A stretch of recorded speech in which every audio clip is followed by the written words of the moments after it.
pen with our co-host, Cats, right? Kaz. Everybody wants to Cats. say cats. I mean, I had people who've known me for years like it's cats, and I go, take out the T, leave Kaz. the leave the Kaz. leave the Z, and we're fine. Okay, fair enough. And we also have 100 tomatoes. Tomatoes. Tomato, tomato, Tomatoes. potato. So welcome. I'm excited about this podcast. This is kind of cool. Very. Um, yeah, so just kind of give you a backdrop on our relationship here is that I came across 100 tomatoes, I don't know, a few months ago. And I looked at his byline and I thought it was kind of cute that he just said it just through a drinking thing, he basically came up with 100 tomatoes. And that's how that relationship started. So, do you want to introduce yourself there, 100 tomatoes, and let us know a little bit more about you and let people kind of dive into your world a little bit? Yeah, that sounds great. It's good to be with you, John, and good to be with you, Kaz. Super excited to be talking about movies. Any day I get to talk about movies is a great day. And so basically, basically this whole Substack started just in a bar in small town Wyoming, Saratoga, Wyoming, and it was with my coworkers. We were just kind of hanging out. We were talking movies, as it's pretty on brand for me. And one of my coworkers was talking about a film she had seen. I can't remember which one it was, but she was like, "Yeah, and that website that does the reviews, I think it's called like 100 Tomatoes. Yeah, I think it's like 100 Tomatoes." Oh. I think it's called 100 Tomatoes. She said it multiple times, and I was like, "You mean Rotten Tomatoes?" And then eventually, like, she was like, "Oh yeah, it is the Rotten Tomatoes." I don't know why I thought it was 100 Tomatoes. And then the whole night, like literally, me, her, and several other coworkers were joking, like, "We just found $1 million idea, so we can retire now." And we're getting ready for retirement, I guess. But basically, we were just scheming at that point. We're like, what if there is actually a website called 100 Tomatoes, and it's a parody of Rotten Tomatoes? And so that's kind of how that all started up. I'd been wanting to write about movies for the longest time. I just could never come up with a proper name, and this just kind of stuck. I liked the way Yeah. you described it in your write-up, John. Of it was like a piece of popcorn that just kept getting stuck in your teeth, and that's kind of that's how it started. And I've been going strong ever since. And, what was crazy to me was, I started this in November of last year. That was around the time we had our kind of comedic discussion. Yeah. And then all of a sudden I applied for press credentials at the Toronto International Film Festival, and it was granted. And so I got to attend TIFF as a member of the press, and it was an absolute blast. So to go from a joke in Saratoga, Wyoming to covering the red carpet at TIFF. I sometimes the craziest things in life happen. I think in Ratatouille, they say the only thing predictable about life is its unpredictability. So it's Yeah. amazing what can happen when you, just do something that you enjoy. That's awesome. That's cool. So you went to Toronto. That's awesome. So did you throw tomatoes at the worst movies? I should have. That was a missed opportunity, John. That was a missed opportunity. There were a few. I will admit there are a few movies that I didn't quite understand, and it would have Right. been nice to have some tomatoes on hand there. But That's cool. so- have you So all been to TIFF before? no, I've Yes. never been there. Yeah. Yeah. Well, see, I I didn't start something like 100 tomatoes. I actually wrote television and produced television and edited screenplays. I had to get in there the old-fashioned way, but I love what you did. I think it's fabulous. Yeah, I'm a total cinephile, and I would love to talk to you about what your favorite, I'm sure down the line, genres are and all of that. So, Yeah, that's awesome, and would love to hear more about your background, Kaz, as well. Just being in the industry, it's something that really intrigues me. oh, well, cool. Thank you. I'd rather hear from you, but Yeah. yeah, I'd rather share than dish, But yeah, yeah. Please, I mean, seriously, John, is it okay if I Yeah. just jump right in there Yeah. about Yeah. Yeah. your favorite genres, your favorite kind of is it indies? Is it? I mean, I love British film, I love French film, I love German film, I love indies. Um, so what got you into, backing up? What got you into your love of film? Yeah, it's a combination of factors, I would say. It's something that just kind of stuck with me growing up because, I had to move. I actually grew up in Canada and then moved to the United States. And, one of the ways that we could relate to people was just through movies. It was such a good way to relate and associate, and people are always quoting them. And, that was something that I always really enjoyed, was just going to the movie theater with friends and watching various things, a ton of different franchises that I've loved over the years. I've always really liked the James Bond movies, especially Casino Royale is a huge comfort watch favorite of mine. I really like the Christopher Nolan Batman trilogy. And there's a Mm. ton of different ones as well, but the thing I've really latched onto, especially over the past maybe 10 plus years or so, would be the Academy Award stuff. I just love the rush that comes from all of the new movies that come out during that time, and the buzz around each of these films, and just how well constructed so many of them are, how unique so many of the subject matters are, but then also just how much there is to explore within all of these films that come out to compete for that prize. And so I actually started a habit about 12 years ago where I'd watch every single Academy Award Best Picture nominee, host a competitive Oscar pool. It's funny, I've been doing it for 12 years, never won it once, but Oh, but I watch all the movies, and I keep track of it, and it's just every year so many great things come out, and I hear a lot of people complaining about movies today, and there are a lot of bad movies out there, but there's also a lot of genius out there, and it's important to support that. So for me, there's not a specific genre per se, but I always try to latch on to the movies that are putting themselves out there for Academy Awards is typically what I look at. So hmm. what so in that, through the film festivals, how many movies were out there? Also, which one stood out? Like, "Wow, this is awesome. We should really go see this." The Toronto International Film Festival is just a dream come true for anyone who likes movies because Yeah. it's just constant. There's about 250 movies playing, maybe more. Mm. And if you really want to, from September 4th to September probably 13th, the 14th is the last day. You can probably go from about 8 a.m. to 2 a.m. just watching movies all day. So in my 4 days I was there, I saw about 13 movies in 4 days. And the one that stood out to me ended up being the winner of the People's Choice Award, which was Hamnet. It's Chloe Zhao's Hamnet. It's based off of a novel that is kind of almost a prequel to Hamlet, and it's this theory as to how Shakespeare came up with Hamlet. And Oh. just across the board, it's an absolutely Wow. phenomenal movie. My jaw just kind of dropped to the floor. Amazing acting from Jesse Buckley and Paul Mescal. The aesthetics, including the production design, cinematography, the score, all of every even the supporting cast. I mean, just everything about this was just amazing. One of the best movies I've seen in years. I don't want to spoil anything that comes out around U.S. Thanksgiving in November and then in kind of early December. But absolutely incredible movie. One of the best I've seen in years. Highly recommend Hamnet. I also got to see the Smashing Machine with Dwayne The Rock Johnson and Emily Blunt. That's coming out in a Yes. few weeks. Yes. It's been interesting because I've seen mixed things about it, but personally, I really enjoyed it. I thought Dwayne The Rock Johnson put on an awesome performance, one that we haven't seen much from him in his career, and he definitely put a lot of passion and work into this. Emily Blunt really supports the role well, and does a usual excellent performance from her. So I enjoyed it. I also got a chance to go to a Q&A with Emily Blunt, Dwayne The Rock Johnson, and Benny Safdie, Oh, who cool. directed the film. And you could tell there was just so much passion behind all of the things and all the effort that they put into that movie. So those were two that stuck out. I can also tell you one that definitely I would avoid like the plague. So it depends on but those were definitely two of my favorites. Train Dreams is another great one. It's coming out Yeah, on Netflix. Clint Bentley with Joel Edgerton, Felicity Jones, William H. Macy, and those are the main three. But just a powerful movie that really helps you contemplate kind of the beauty of the mundanity within life. So right. there's awesome films at TIFF.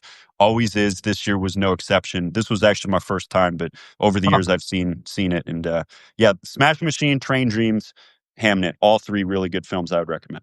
cool.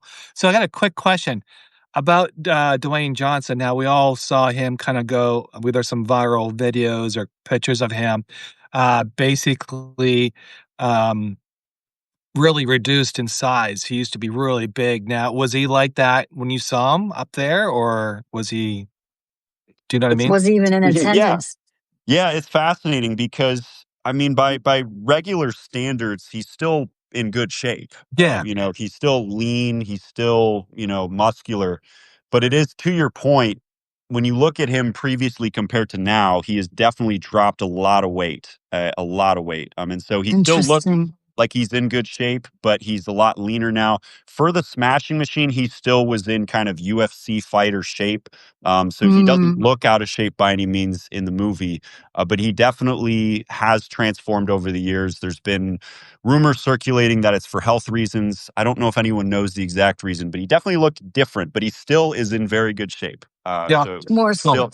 m- more still jacked. sleek is what I've yeah, more sleek instead of so very bulky. Hmm. Hmm. Absolutely. Hmm. Interesting. Interesting. So we're watching The Offer, and when you were talking about the movies that are coming out and all that. I don't know if you saw that movie or a TV series regarding about the Godfather, on how it became through its journey. I don't know if you saw that, but it's on Paramount, and a lot of it, like, I didn't realize how much it goes into making a movie, and I didn't realize how much scrutiny that The Godfather was, because when I got to watch it was probably when I was a little older, like, in my teens, but during that 1972, that film had a lot of issues, Mm. from the start. I mean, through the actors, there was every single thing, there was a battle to make that. I mean, do you see that with these movies, or do you feel like there is, like, some type of, like, when a movie finally premieres, do you think there's kinda like an aha moment that everybody feels good about it? Or do you think it's just another movie, move on? Because in the past, that's how I felt. Like, each movie, there was, like, a big, huge, like, "Yes, we finally made this movie." I think now it's more of a production, or do you feel like there's still some other stuff? I love that Mm. question, and I definitely need to Mhm. check out this documentary because The Godfather is an all-time classic. And I would say what I love about TIFF in general is you can just sense so much passion amongst the people who are involved in making things happen. And I know for a lot of movies they can seem kind of soulless. And so you look at some of the stuff coming down the pike and you're like, did AI make this? Did AI write this? What's the deal here? But I will say one of the things that I really loved about TIFF was it seemed like just about every film that I saw, there was some level of passion behind the project that was being made. So, for example, with Train Dreams, and pretty much with every movie I saw, there was some level of Q&A afterwards, with the exception of a Mm. few. And just being able to listen to, for example, Clint Bentley talk about Train Dreams, and just how much he loved the book that he based the movie off of, and also how the writer of that movie, for example, he traveled all the way out to the middle of nowhere, Idaho, where the film takes place, to kind of soak in the scenery and really set forth a script that was authentic as possible. And just hearing those little things was really, really fascinating. I mean, even with the Smashing Machine, Dwayne the Rock Johnson said that for him to put his prosthetics on and to take them off, it took about 3 to 4 hours a day, which Wow. is quite crazy. And so the films that I saw, you could sense a very deep passion amongst the people who were making them. But it's also interesting because there's a bit of a self-awareness, like how powerful a movie is going to be. So for example, I mentioned those three movies, Mm. all which they're going for powerful emotions, powerful messages. You could even argue that Hamnet is a serious Academy Awards contender. Smashing Machine, maybe to some extent as well. They're definitely gunning for some acting nominations. Train Dreams is, they're definitely going for an emotional impact and may even be shooting for some Academy Awards. On the other hand, I also saw the world premiere for a movie called Adulthood. It's starring Josh Gad, Kaya Scodelario, directed by Alex Winter, and it's a Yeah. comedy, more of a lighthearted comedy, where basically they find that their mom, who's in the hospital, actually has some dead bodies in her basement, and they have to figure out how to deal with that. Wow. And it's more of a comedy more than anything. But it's funny because when you talk to the cast and crew, they're not they know that this movie isn't going for some deep, thought-provoking, emotional thing. They just want people to have fun at the movie. And so it's kind of, it depends on the project. And I'd say the ones that were shooting for Academy Awards definitely were very, very passionate. The ones that were going for more lighthearted fun, they didn't take themselves as seriously. And there was still something fun about that as well. Hmm. Mm. Wow. What else do I want to ask him? I have a million questions. I have a million questions in my head. Oh, now they've gone. I was talking to a friend earlier today, and I'm like, I have 8 thoughts in my head at one time, and then if I don't say 1 or 2 of them, they're gone. Um, Indies. What do you think about indies? I think a good indie film can make a lot of impact on people. And it's amazing, especially over the years, how much impact indie films have had, even on just either film culture or mainstream society to a certain extent. So I love a good indie film when it's well made. And it's also interesting to me because you think about the studio A24, for example. Yes. 10 years ago, A24 was just a blip on the radar making underground indie films. And now it's one of the mainstays and one of the innovators of the entire industry. Neon's another good example of this. And Yeah, yeah, yeah. what we've seen is there's an undercurrent of people who want that creativity that you can find in an indie movie. So I personally am a big fan of those. And when they're done well, they can make a huge impact. So I like how we've seen that growth over the years as some of the bigger studios have refused to innovate and have stagnated. And I hope that that trend continues. Why do you think that's happening? Why do you think like Paramount and MGM and those guys, like you think they're just way too big to really, or they're just more of like a money machine at this point? Great question. There's a combination of things. A big part of it seems like it's one of those things where because they're such a big company, and they have so much to lose in terms of the things that they make. They seem to really want to play it safe, and as a result of that, there's a lot of fear that can happen from these major studios when it comes to innovating. And the other reality of it too is when you think about who runs a lot of these major studios, it's people from business realms. It's not people from the creative realms, and so a lot of the newer studios that have emerged are more of the creative types, and so they value and embrace a lot of that. Whereas if you're looking at it from a business perspective, you're not always looking for that creativity. You're looking for just what can make me the most money. And sometimes it can be just a rehash of a franchise from 20 years ago, and sometimes it can be those passion projects. Well, I mean, a couple years ago, I don't know if the writers are still on strike or not, but what I read was that because they were on strike, they just started rehashing old movies and just regurgitate them and then pawn them off as something new. And I don't know if that is something, because when you go back to the 70s, even earlier, the movies were more authentic. You had uniqueness, you had this passion behind it.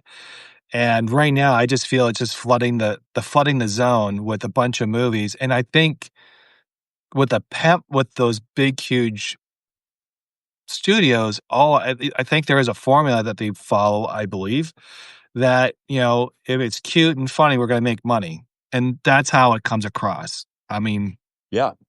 yeah. That's a interesting motto, and you definitely see that for sure. If it's Yep. cute and funny, I mean, think about how much money the Minecraft movie made about 6 months ago, or whenever the Yep. Minecraft Minecraft movie? movie. Yeah. Minecraft, I yeah, didn't really? There's a Minecraft movie? Really? yeah, Yeah, yeah, it's yeah. with, Jason Momoa and Jack Black, and, Ugh. I didn't know what to expect, and I watched it, and I was pleasantly surprised that I enjoyed it, but it's a certain the timbre of the film and of the writing definitely follows the Minecraft game, and that's another subject. All the films that are being made from video games Mhm. are like Minecraft, very very interesting. But to circle back to what you said, John, and I would really be interested, Hundo, if you would tell me, um, uh, reboots, remakes, redos, rewrites. I mean, how, there. I've seen a few, remakes that actually I enjoyed, but in general, meh. I mean, what's your take on that? Yeah, it's a great question because it can be so hit or miss on a variety of different fronts. And to John's point earlier, they really are just kind of flooding the zone and seeing what sticks and what doesn't. And there's been a huge change in consumer attitudes as to what even brings them out to the theater anymore. And so, for Mm. example, Barbie was a massive hit. But then The Fall Guy, which was a remake of a series, I can't remember if it was the 70s or 80s, but The Fall Guy ended up being a bit of a flop. 70s. So Yeah. Barbie was a hit?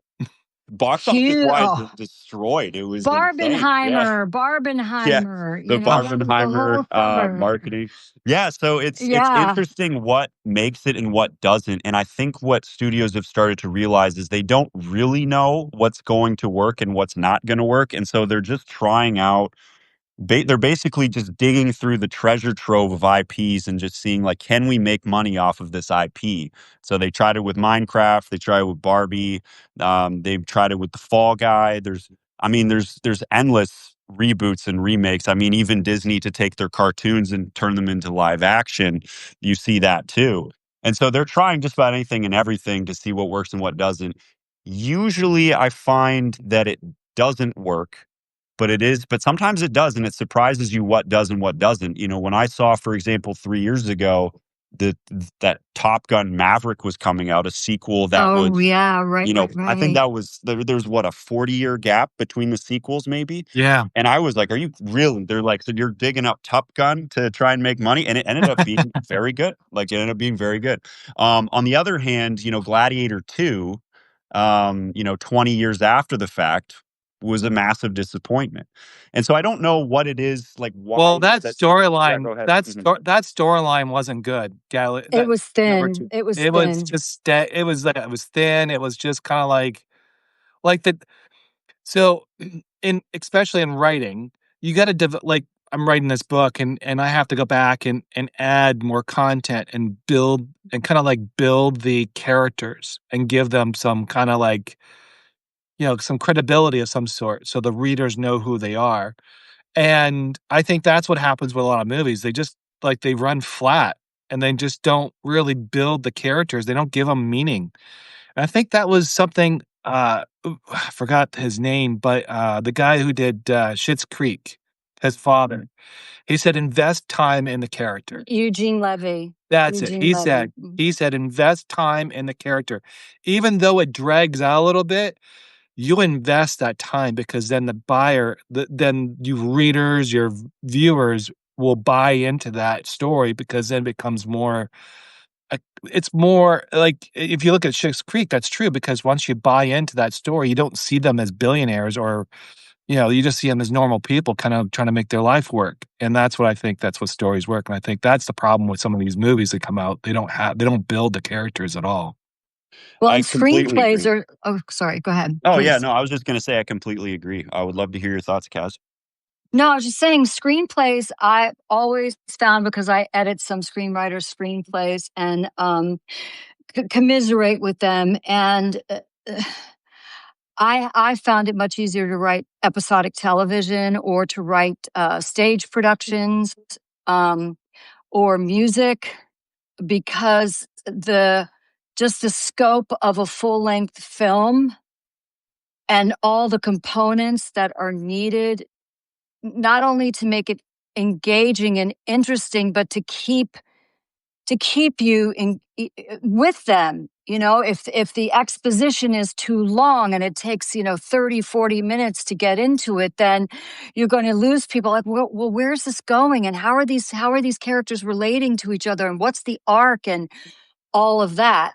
But I think, and I would be very interested to hear what you have to say about this, Hundo, is And horror films because I'm not a huge fan. My son and his girlfriend are. There are certain ones that I absolutely adore. I'm not too much for entrails and tons of gore.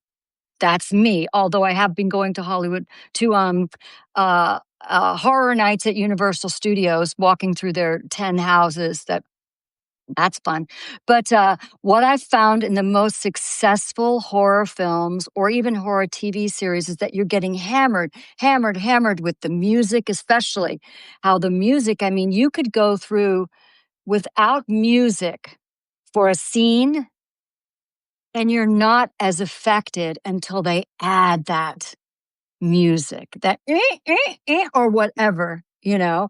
And what the good ones do is they give the viewers a break, a little bit of comedy, a little bit of romance, something so they can catch a breath after all of their senses and their nervous system has been heightened. They give you a break. I don't know. How do you feel about horror The films? Jason one didn't turn you on? Just kidding. Oh my gosh, the Jason house at Universal Studios Florida Horror Nights is I my son made me go through it twice. And the second time I have my face buried in his back. And I'm looking at because every chance it gets there is a scare. To one point, they target the scaredy cats. To one point, one of the Jasons just came right here, and I could not ignore him. You know, but it was perfect. It was absolutely perfect. But Jason, scary. But anyway, back to you. Yeah. Um, what are your thoughts on horror? Yeah, it's Thriller slash horror. I know they're I, of two different genres, but course. and they sometimes meld. But yeah, There's so much to unpack there, and I if you guys got another 8 hours, I'd love to go down this rabbit hole with you. to be continued. Part two. Part yeah, deux. yeah, but really, I agree with your assessment on horror, and when it's done well, it can be extremely powerful, and extremely effective at engaging audiences. The music, the score in horror. I mean, you think about over the years how many iconic scores come from horror films. You know, the riff from Halloween. I literally just have that looping in my head right now. Michael Myers, as I'm Oh thinking yeah. about it. Just the iconic soundtracks that have come from horror over the years, and it's interesting because you're now starting to see more respect for how much effort, how much work, and how much creativity goes into some of these movies when they're well made from the Academy of Motion Pictures and Sciences. Because last year, they were able to give a Best Picture nomination to a body horror film called The Substance. And I remember going into that, Yes. a lot of people were saying, there's no chance the Academy doesn't respect this type of movie.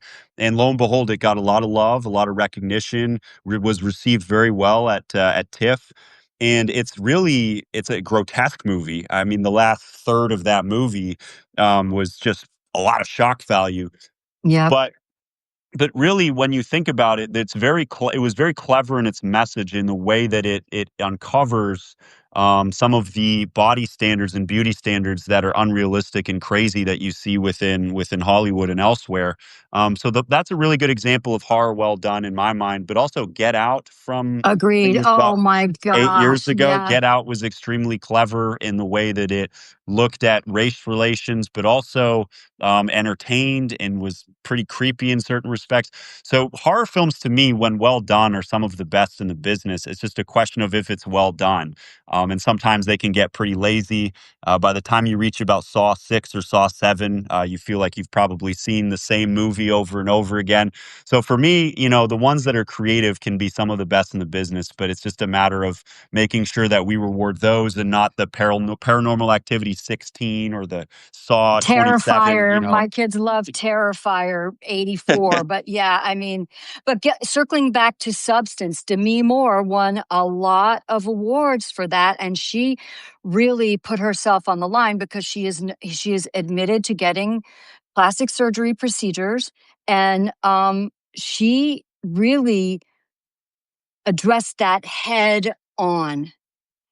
Her own uh, life and procedures and her own idea of how she can best look. I mean, the woman is just stunning. I think she's 62 and she's just stunning. And she has the ability to take exemplary care of herself. But the fact that it was so grotesque in a futuristic, could be close to the present aspect, I think really gave so many people food for thought. And it was especially focusing, not targeting, focusing on women, above a certain age, whom I happen to be in that category, and how we are looking at ourselves, how we're judging ourselves, how we're self validating or not, how we're giving ourselves self confidence, the pressures that we feel to stay thin and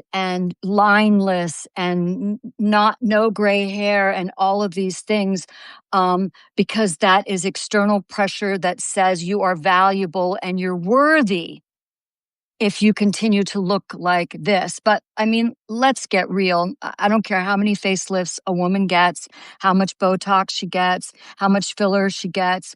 I mean, she's never going to be 25 or 35 or 40 again. She may look great at whatever age she is.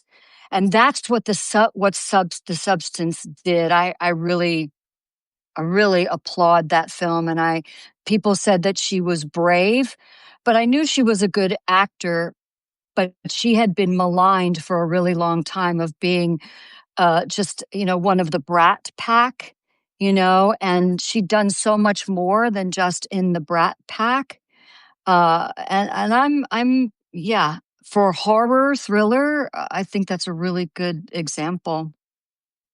Yeah, I loved that movie and just all of the things that it explored. And to your point, Kaz, the redemption arc from a career perspective for Demi Moore by taking on this project has been incredible. And she showcased her talent a Oh, lot within that hmm movie. And so definitely when horror's done right, it can be some of the best movie watching experiences that you can have. hmm Yeah, you were talking about score. There's one score over what, 3 or 4 films. They get kind of worse as time goes on, but that's 2 notes Yeah. that just initiates horror into people, and it's 2 notes. Yeah. Da-da, Yep. da-da. Yeah. So And yeah. you guys talk about horror movies. I like I don't like the gore. I think it's kind of I don't know. That's kind of sacred. I think that's just my perspective because I think there's too much violence already in our TVs and things like that. So I'm more of the person that I'd rather have the good feel, and maybe you can have. But there was a movie that was called is it Witchers in the, no is it Witcher in the Woods or something like that. It was a indie Is it movie. okay? Yeah. And it was filmed with just a camcorder or something like that, and they were just filming each other, and they had those little things that was and it was all in the woods, and it was all, like, all point of view, and they were, like, kinda like that one was, like even though it was scary, there was nothing there to be scared about other than they're just hearing noises and distractions. Um, I thought that those type of movies where it just takes your senses and your and kinda, like, make you believe that was happening versus the glory stuff. I think that's Like Blair, not yeah. I Blair think Witch Project was like that that's too. it, Blair Witch Project. That was actually filmed in, Maryland, and I think it's called Emmitsburg, not too far from us. It's about 2 hours or so. Yeah. That's a really good example of horror done right, I would say. Blair Witch Project's a great example. And I would say from the point with the gore, I would agree with you, John, on a lot of cases that if it's gore for the sake of where it's excessive or it's just for the sake of shock value, that's where they can lose me. There was a few films I saw at TIFF, for example, that really went for that shock value for the sake of shock value. Mm, And that just mm, doesn't sit well with me. If you have an overarching point to it and it's gory and it's a bit gratuitous, but there's a message behind it or there's something that they're trying to make from a commentary perspective, I can latch onto it a little more, but definitely not a fan of the gore for the sake of gore or just for the sake of mhm, shock value. mhm. But Blair Witch Project's another good example of how it can be done right. Yeah, they tried to make a sequel on that, I believe, right? And it didn't pan out, but that was No, yes, they did. yeah. They did. So, Mm. but I have a question for both of you. Which famous person have you, like, I mean, in your movies, actors and all that, like, what famous person you were into like, got to meet and interact, maybe sit down for dinner? What was that like? Mm, one of them I can't mention. I can't mention, he's too controversial. Oh, let me have a think about Donald Trump? No, that. just kidding. Very close though. Oh. Very close though. My gosh, never mind. Um, well, I'd I have to think didn't about this one. Yeah, go ahead. positive. Well, I'm not a disher, Yeah. and I'm kind of I do still I don't know as many well-known people as I used to. I because I've just left most of that behind. I can tell you I've had kind interactions with what we would call those people in that thing where it's, that woman in that thing or that guy in that thing where you recognize their faces, but Yeah. you don't know their names. And when I was auditioning for a television series in Burbank and at Warner Brothers, and I was 8 months pregnant. Oh. So I looked like half a capsule, and and A chick about to burst. oh my gosh. And the person who played opposite or auditioned opposite from me, who still works all the time, he was just genuinely so gracious and so kind and so helpful. And he this is the trick. He helped me do very well and look very good. We worked together. I didn't get the role, but he said it wasn't the casting director said it wasn't because they didn't love me. There were other mitigating factors. But yeah, I've found that some of the people they would call B list, I don't like that, C list, were so gracious and so kind. And a few of the extremely famous people I either worked with or danced with or took class with, there's a certain type of kind of sphere they keep around them, Mm. or uh, protective group they keep around them. So it's oftentimes difficult to get in to actually really relate to that person, unfortunately. But I get it. I Yeah. totally get it. So, 100 Tomatoes, have you met with anybody that was famous? Oh, It's I'm funny sure he has. it's funny you asked this question because I'm trying to like dig through the treasure trove of kind of movie experiences, but I've realized that I haven't really had a chance to get to know a lot of people in the industry. I've mostly admired it kind of just as a regular moviegoer. But two of the people that have stuck out to me in terms of just being able to be around them and listen to them. First was Jason Momoa, who is very, Yeah. very friendly individual and just very boisterous, great personality. I mean, what you see on screen was very similar to what you would see in public. Mm. And just, I mean, one of the things that really stuck out is he makes random appearances just kind of all over the country. And what's amazing is, there will be tons and tons of people who get wind of this without him even advertising, asking for autographs, trying to chat with him. And it's amazing how long he'll stick around to talk to everybody, to sign different things, to get pictures with people. He's really someone who tries to give back to his community, and it's very admirable.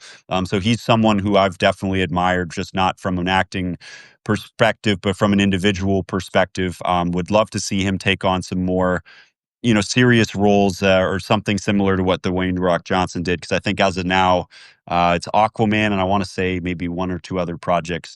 But I really liked his personality. And then Dwayne the Rock Johnson is just such a electric individual. I mean, the charisma, you can sense why this guy is as popular as he is because he's got just endless buckets of charisma, basically. He told all kinds of funny stories when I got to see him.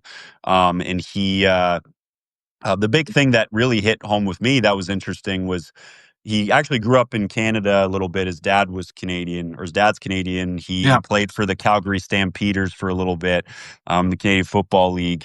But one of the things that I never realized is he comes from very humble beginnings.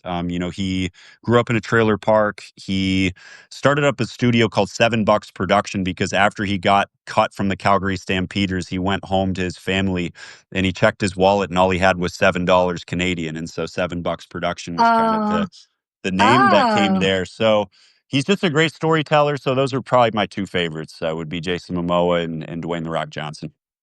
So there was actually a TV series of, Dwayne Johnson as a kid, and I can't remember, um, what it was called. Hang on. It was called not The Rock, no, not that, Young Rock, where you go through he kinda goes through that whole series of where he was in Calgary, gets lost, goes to his dad. His dad was a little bit charismatic person because he was a wrestler, obviously, and so he was kinda, like, all over the place.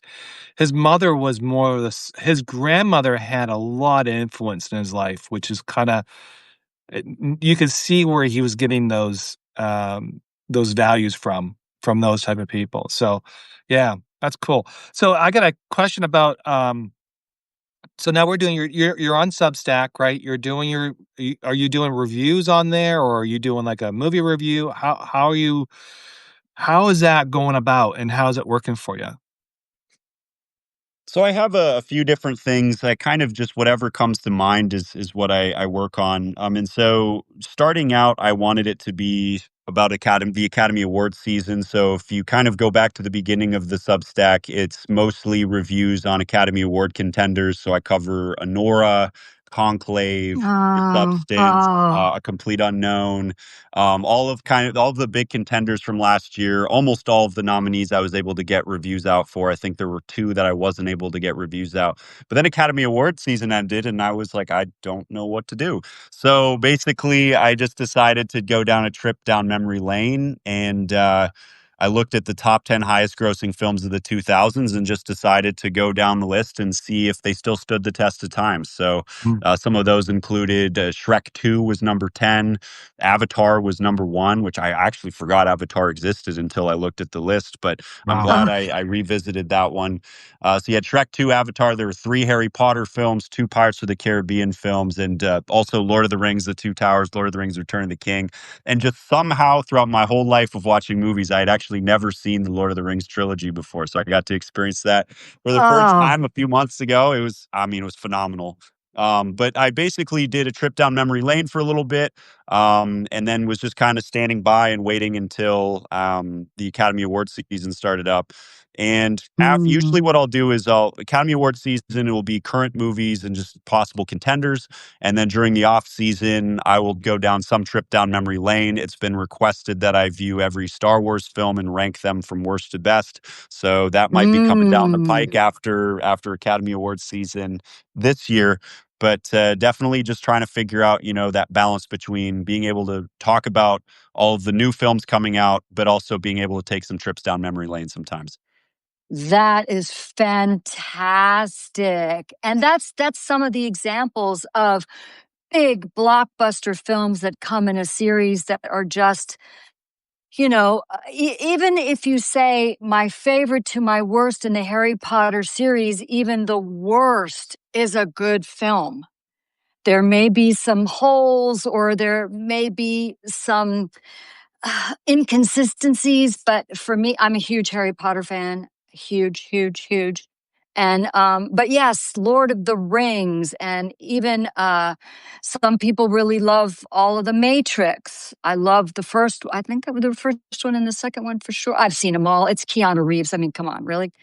But uh, they're just Godfather. All right, Godfathers, first to third.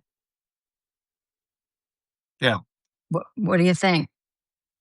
Oh, yeah. I mean, the first one is an all-time classic, and the second one is also excellent too. I've never seen the third one, but I mean, it's one of the best, one of the most iconic franchises out there for sure. Yeah. Third one is have you seen the third one, John? I've seen all 3 of them. In fact, I actually saw the TV series that I saw was The Offer, and I didn't realize how much challenges they were facing. They were dealing with mobsters, they were dealing with union, they were dealing with they're dealing with the, Paramount. Paramount was just horrible. And then there was, Bob Evans was a mass like, he was running Paramount at the time, and goes a little bit of his history and how erratic he is. I didn't realize he had, like, 15 wives. So Yeah, so he's had a couple. yeah, so there is a lot of things going on in that TV series that actually explain, and then the, Francis, the director, Ford his Coppola. yeah, his vision through that whole series actually played out to what he wanted, and they did it for, like, $7 million, approximately. That was the total production of that movie, about 7 million, and they grossed, what, hundreds of millions. It's still making money today. Well, it catapulted so many Yeah. actors. It for sure. I mean, Pacino had done a few films before, but that absolutely catapulted him. And it was um, it was Brando's idea to put the cotton in his mouth, which I thought was really. I mean, he was the actor's actor in every sense of the word, but it was Right. his idea to put the cotton in the mouth to just elicit that tone, that style, that He well, so those 2 characters, the first one, sorry, I don't mean to interrupt, but the first one, Al Pacino, Bob Evans hated him, didn't want him, uh, didn't care for him, and it was Al and actually, Michael discovered him and said, "I want him." And so Al, the producer, I forgot his Rudy, I can't forget his name, or Alan Rudin, something like that, I can't remember his last name, oh, but Rodin, Ru Rudin, Rudin. Rudin, Rudin, I Yeah, believe. Rudin. So Yeah. he was the one that actually he said, "Okay, that's what you want," and he begged and borrowed. I mean, he went beyond the stuff, and, man um, Mandr I forgot how to say his name. Um, the main actor there, that, Brando. So Brando, yeah, Brando Marlon Brando. yeah, so Brando, what happened with him, they went to his house, and they actually got him really cheap because he did a couple poor movies, and so it was basically on performance, I think it was a performance thing, and got him under $1 million to do that. So it was $1 million back in 1970s for to get Brando to do that movie, and it was based on performance, so basically whatever they make on that, and in the scene where he comes up with the cottons in his mouth, he actually stood up, and he was sort of kinda like getting into character, 'cause you could tell he was already reading the script, and he walks up to a tissue, and he starts putting them in there, and he starts to kinda go in that thing, and then Michael was filming him going, "Oh my god, this is the Don. This is Don right here. This is what we needed." And the only reason why they got him was because the author of The Godfather actually wrote a letter to him saying, "You'd be great for the Don." And he responded Wow. by saying uh, and he responded with a correspondence, and then they finally got them met, and they basically and the only reason he really came to it because he hated Bob Evans. No, So so I think that was why he hated him. I think that was the part. So, yeah, it was cool, interesting. Um, so I have one question for HT, if I may. HT. If you could, HT, if you could make a film, and it could be indie, or you could have any budget Mm. you want, what kind of film do you think you would make? This is a hardball question. I like it. It's a good question. That's me. So yeah, and also it's so cool. Before I answer the question, I just love the stories that John was telling about The Godfather, because it goes to show how much happened before something great unfolded on screen, and how much that just changed the course of history for a lot of these individuals. And it's so fascinating Hmm. to think like this may not have happened, or it might have happened in a different way. And you see that type of story with something like The Godfather, and it's so cool to kind of peek behind the curtain there and see just all the things that happened. And there's a ton of great examples that illustrate that point. So I'm glad that was you brought that up. And so if I were to make a movie, so this is the I prepared for this, by the way. I like it. No, I can tell. I can tell. I can tell. Oh, that's awesome. I'm flying by the seat of my pants as usual. I like it. So I would say there's been a few ideas that I've had in mind. I don't know if any of those would ever come to fruition, but and the thing that's hit me is I just have a deep appreciation and respect for the process that goes into making movies, because it is really difficult and there's so many moving parts. And Yeah. it's from the screenplay perspective to the production design, of the costume design, cinematography. It's incredible how much work goes into it. It's so funny because there's someone in my life who will always go, I could write a better screenplay than these people. I could do better. And it's like, okay, then try it. And then you realize, like, as you're Jeez. going into it, you're like, this is actually really difficult. And so I would say the premise that I've had in mind as to what I would like to see is, I'm a big tennis fan. Love tennis. It's my favorite sport. Grew up playing it. When I wasn't watching movies, I was playing tennis. And so what I would love to do is see if there's a way to create a tennis concept for a movie that's a comedy that's kind of a mix of like Talladega Nights and Happy Gilmore.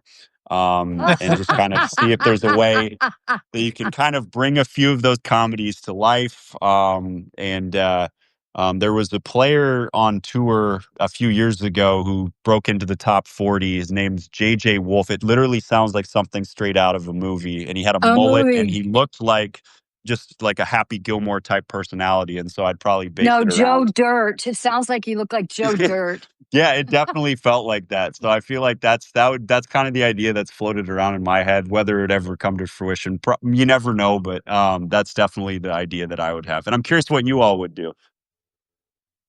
I'd make an indie, absolutely an indie, and it would have to have heart, comedy, um,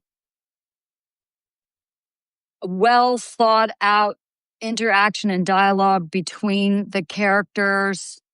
Of course, pardon me while I silence my husband's iPad, who forgot to take it out of the room.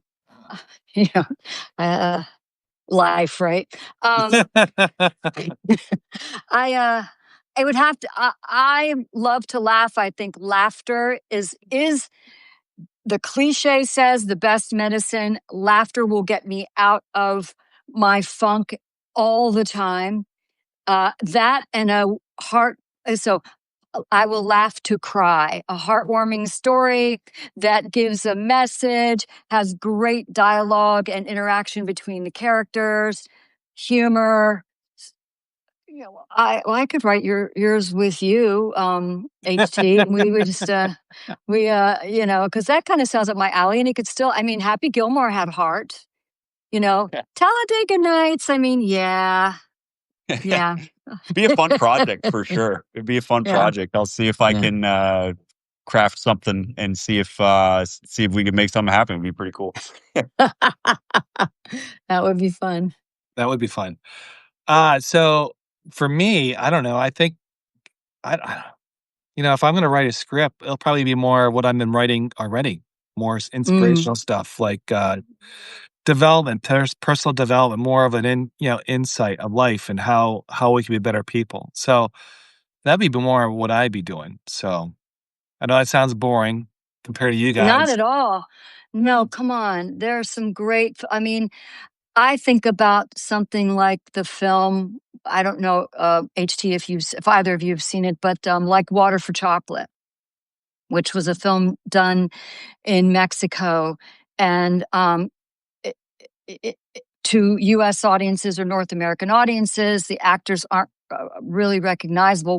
The male lead goes on to do a lot of other work, but it has that. It has history. It has family dynamics. It has heart.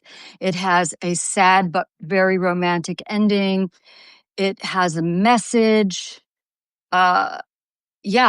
It has all of those elements, and it as time has gone on, it's been seen as a classic, and now Gilmore Girls, kind of guilty pleasure. Yeah, as a series, I'm reading from Susanna. Okay, I don't have my glasses on. We've got so many great people that are interacting. I love it. Sorry to digress.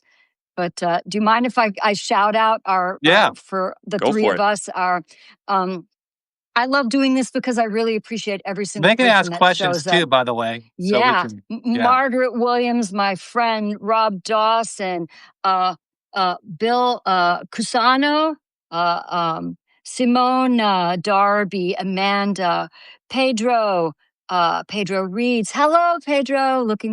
Thank you. I'm glad you're here. Gray, Dr. Tyler Phillips, Shane, Tim, Dr. UV, Alex Barnum, Mike, Susanna, Susan Basham. Hello, Susan. Mark, and sorry. Hold on. Uh, Gifty Post, Gifty Post. Susanna Moore. Oh, thank you. And Margaret says hello. Thank you all for being here. We really appreciate your support and your listening. And yeah, we love doing these, don't we, guys? We just love yes. doing stuff like this. So, with that said about your movie, have you ever written of a script or anything like that for a movie that you wanted to do, or are you still kind of like, Storyboarded it or yeah, notes on a paper towel.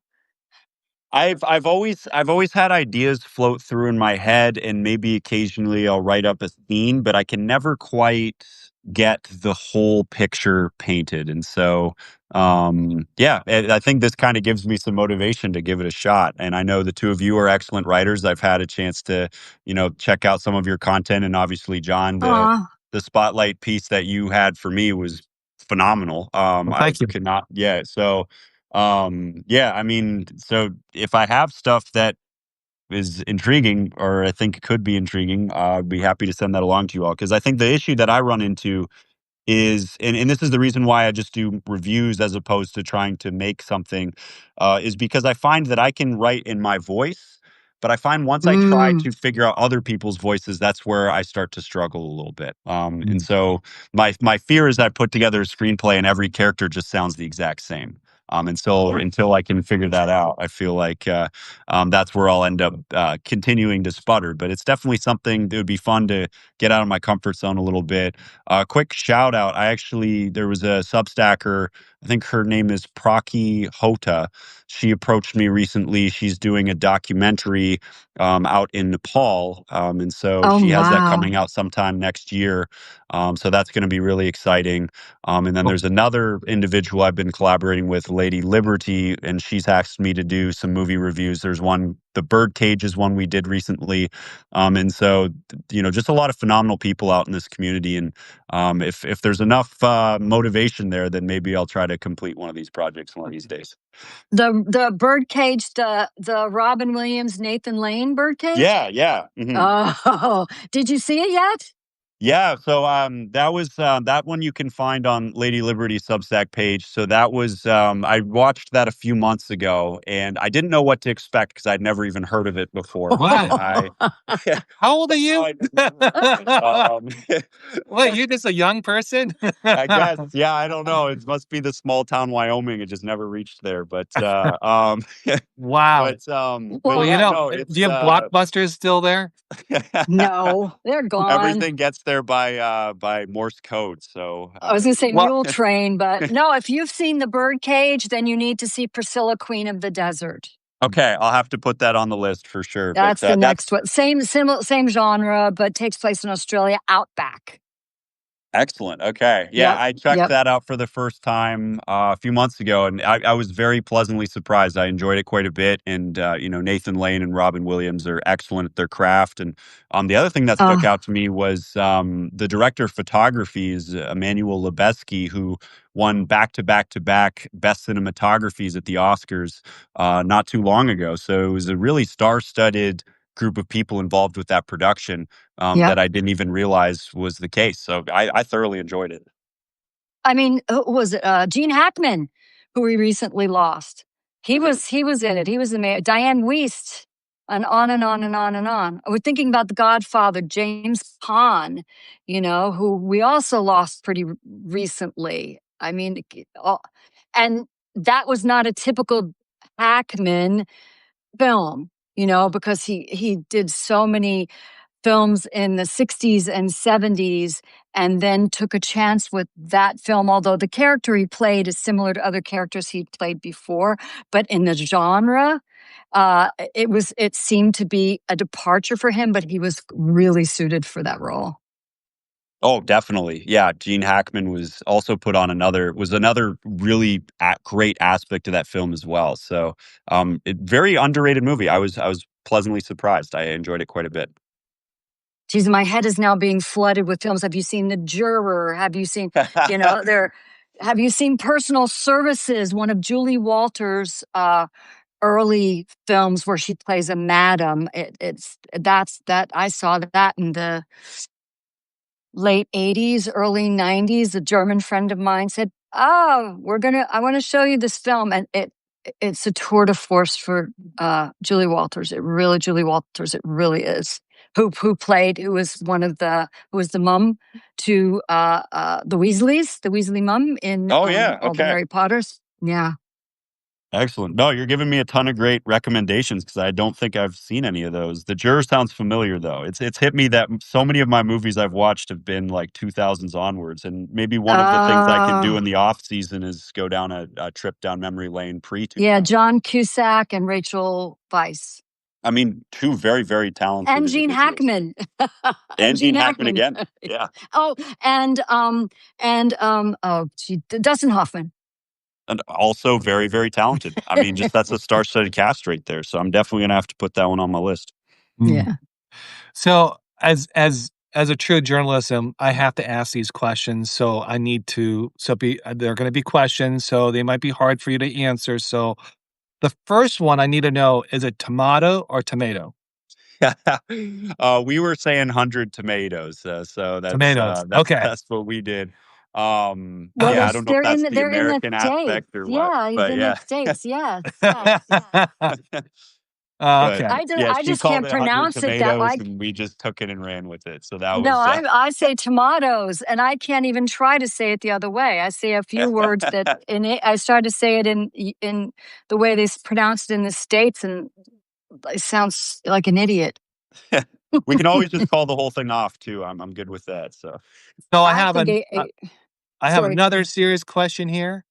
What's your favorite shade of red? Is it fire red engine, wine, Uh, ketchup, I got to go with cardinal red. I don't know what it is. Just cardinal cardinal red red? always speaks to me. oh, So are you a Cardinals fan? Not really, but but I just like the colors. They have one of the best uniforms in the game, so I got to go Okay. with that. Gotcha, gotcha. And, now you said you didn't throw a tomato at one of the screens at all, right there, so you're good there. Now have you I thought this is kinda cute when because we didn't really talk about your scoring thing. Do you actually have, like, a scoring of ratings of, like, tomatoes, or is it just a cherry tomato? Like, what is it? is Yeah, it that's a pasta great question. sauce? So yeah, Yeah. so I just got a garden in my backyard of just like 100 tomatoes, and I watched the movie with all of them, and I just asked like, "Hey, did you guys like the movie or not?" And however many say yes, that's how many tomatoes it gets. And so, Gotcha. Well, um, you could use that if you want to, so there you go. I like that. No, I definitely will. And Yeah. I think, yeah, the cherry tomato things, definitely, That's a definitely need half to point. incorporate that in the logo. It's a underrated type of tomato Oh for yeah. sure. Yeah. Is it Roma? Is it cherry tomato? Is it grape tomato? Is it beefsteak tomato? You know, you have the big beefsteak all the way down to the grape tomato. But your cherry tomatoes could be your half point, and then you could do a tomato, whatever brand that is. And so you could say tomato and a cherry.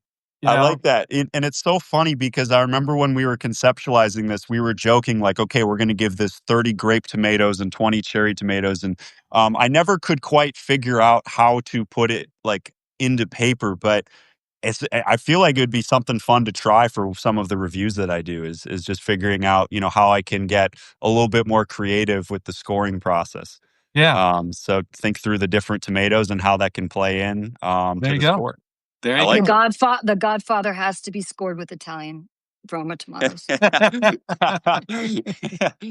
definitely going to start incorporating that in the score, I think. So since we're all Canadians, did you try clam tomatoes?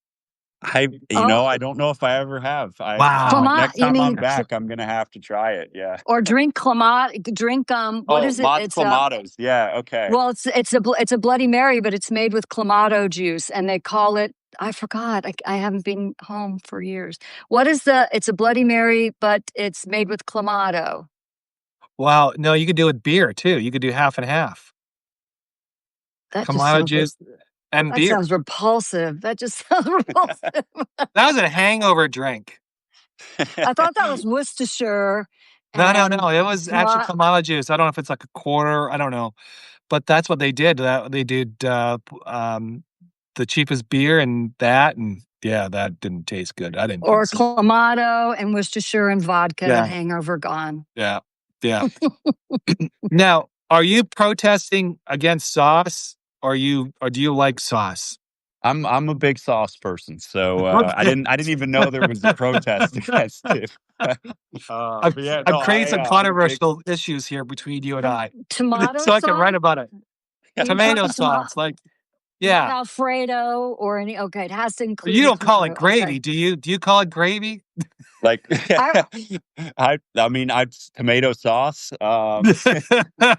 Big tomato sauce guy over here. Yeah, I'm a big sauce person. I mean, any barbecue sauce that includes tomatoes is a winner in my books. But that's a controversial. That might be a bit of a hot take. So. I just had the most when I was in Germany. I had the most amazing curry ketchup. I mean, it comes together. There you go. You've got the tomato, but it's curry. It's not the curry and it's in one bottle. And oh my gosh, it is a real indulgence, but it's delicious. If you like anything kind of spicy. I'll have to check it out. Worcestershire sauce. Susanna said Worcestershire sauce, and never in the beer. Never a beer. Yeah. Well, what was I watching? Some film. Thing.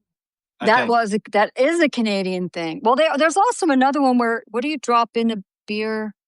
I don't know. I don't drink a lot of beer. I don't drink a lot anyway. So, yeah. I have another question. Do you make your own ketchup? You know, I should. It's a big missed opportunity. Maybe I can branch out and do 100 tomatoes to ketchup or something. There you go. Yes, that'd be awesome. It's organic style. Organic style. I like it. Yeah. Hot Ones wings, that show Hot Ones, that everybody comes on and eats the hottest wings. They can absolutely survive or not. You can, corner the market on ketchup. I like potato, it. Ketchup potato chips. Did you prefer fries or sweet potatoes with your ketchup? Oh, definitely fries. I was a big French fry guy. Big French fry guy. Sweet potatoes are good too, but I'm French fries through and through on that one. Are you the same? Oh, yeah, no, I do sweet potato. Both are good. I don't have any problems with them. Mm-hmm. What about ketchup potatoes? Did you ever have them? Ketchup chips? Ketchup. Oh yeah, I remember ketchup chips. They're so good. One of the things they don't have in the U.S. So whenever I go back to Canada, I always get my fix of ketchup chips, Ruffles all dressed, and several other candies under the sun. So I have a funny pickle chips. But pickle chips too. Yeah. So what I used to do is get when someone brings sandwiches, right, and they bring the chips in instead of the fries. And then what I would do is I get ketchup put aside, and I would dip my chips in, and then I would eat it. I was eating with one of these American, So, I don't mean to be rude. I am American as well. So I'm sitting there, we're having lunch, and that happened, right? The ketchup, they brought chips and they brought the sandwich, and I was like, I got the ketchup and I put it aside and I'm dipping there, and they're going, ew, ketchup and chips. I said, you haven't tried it, so you don't know. So yeah, yeah. That's It's that's underrated. it's underrated. Like nobody understands. I think it's even better than barbecue, to be honest. Yeah, it's got a more distinct kind of kick to it that Flavor, I yeah. enjoy. Yeah, Well, it's the vinegar that kicks it that and makes the sense. sweetness. So ketchup on a hot dog or mustard? I feel like I'm contractually obligated to say ketchup So on a hot ketchup. dog. I don't fucking feel like it'd be kind of weird if a guy who made a Substack called 100 Tomatoes is telling you not to put ketchup on a hot dog. I All right. just Well, have you ever been to is it in Spain where they have the event where they throw tomatoes at people? You throw tomatoes at each other?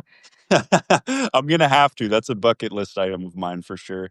There you well, if you go. go, I'm going with you because that's what I Yeah, want no, to do. Yeah. absolutely. That would be a good Instead of the opportunity running for of, all of it's us. safer than the running of the bulls. So, what's next in your table? Like, what do you what's going on next? What's the what do you plan on the next couple months here? What's the Yeah. goal? Yeah. Coming down the pike, we got a lot of stuff, so hopefully I can get it to come to fruition. It is just something I'm working on in my spare time, so I'm just trying to make as much happen as possible with as much time that I have. And so this week, be stay tuned. I'm hoping to get an interview released of a film director named Darlene Nepenthe. And so Mm. she had an indie documentary that was featured at TIFF this year called Aki. It's a love letter to her home community in Northern Ontario, Oh right wow. around the Sudbury area. So Oh I had wow. I was able to get an interview with her. We walked through kind of her vision behind the film, just her career, all of these different things. So my hope is that interview can be published by the end of the week. So I'm very excited to release that for the 100 Tomatoes subscribers. The other things coming up down the pike, movie wise, I'm definitely hoping to release a review of the movie Sinners. It came out a while Oh ago, yeah, but I yeah. just had not had a chance to see it until recently. So I'm hoping to get a review published for that since it's getting a good amount of traction for the Academy Awards. The other thing is the movie One Battle After Another is coming out in a little bit here with Leonardo DiCaprio. Um, Yeah, I saw everybody that is on hyping. TikTok. Yeah, Yes. that's right. Yeah. Everyone's hyping that movie up to the moon. So I Mm. definitely want to check that out and see, whether it lives up to that hype. And then the last thing is I have a collaborative project going on again with Lady Liberty. The hope is we can get a retrospective on Brokeback Mountain in October. So we'll see. Okay, So Wow. bit Okay. everything. So that's we'll see awesome. how much of this gets published and how soon. But those are the projects in the pikes right now. Oh, cool. So how like are you just on Substack? Are you on elsewhere? Where are you at? Currently just Substack, just 100 Tomato Substack. I've contemplated branching out to other social media outlets, but as of now, I've been enjoying the community in Substack a lot and haven't really felt a need to have to go to any other outlets. Okay, Obviously, it's been great the past year, just meeting awesome people such as yourselves and everybody thank you. else. Back at ya. Okay. So, uh, is there any other final things, Kaz? Anything else you want to say? We don't have enough time. We don't have enough time. We need to do this again. And I'm going to be starting a live when I get around to it sooner than later. And yeah, I could talk films all day. Okay. Yeah, go Is ahead. there anything else you want to say there, 100? Just really thank you all for your time and appreciate this chat. It's been great learning from you all and being able to discuss movies. Like I said at the beginning of the live stream, any day I get to chat movies is a great day. So very Yeah. appreciative. Yes. I'm really Yes. excited to see what you all got coming down the pike. And in the meantime, would love to connect again in the future to talk film. So anytime you all want to do that, I'd be more than happy to make it happen. Well, yeah, we definitely could do this again. And, maybe when you do your collaboration, maybe we could follow up on that. That'd be cool. and talk more about that, or if there's even the One Battle movie. I think it's One Battle. Is it One Battle? I'm not sure. Yeah, Um, one battle after another. One that's it. battle after another. They say it's not about divorce. I'm wondering if that is. I'm not sure. You gotta wonder.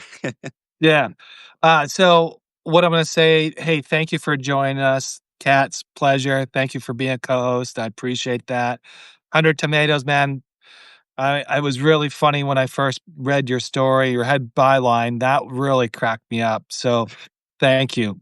Appreciate your time. Thank you for coming on the show. And you know where to get them. 100 Tomatoes. Go find them. Go see them. And he writes some fun stuff. Exclusively here on Substack. Yep, exclusively.